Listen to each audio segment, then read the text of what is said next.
Uzbekistan நாட்டில் இருமல் மருந்து குடித்ததால் குழந்தைகள் உயிரிழந்தது தொடர்பாக அந்த மருந்தை தயாரித்த மேரியான் பயோடெக் நிறுவனத்தின் மருந்து உற்பத்தி நிறுத்தப்பட்டுள்ளதாக மத்திய சுகாதாரத்துறை தெரிவித்துள்ளது.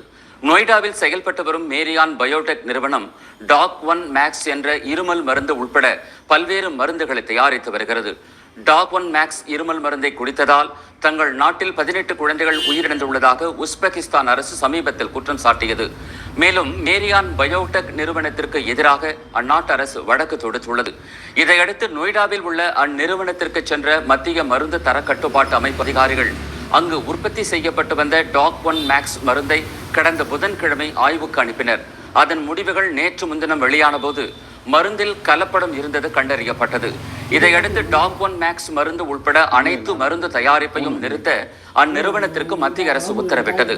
இந்நிலையில் மத்திய சுகாதாரத்துறை அமைச்சர் திரு மன்சுக் மாண்டவியா வெளியிட்டுள்ள ட்விட்டர் பதிவில் மேரியான் பயோடெக் நிறுவனத்தில் நேற்று இரவு முதல் உற்பத்தி நிறுத்தப்பட்டுள்ளதாக தெரிவித்துள்ளார்.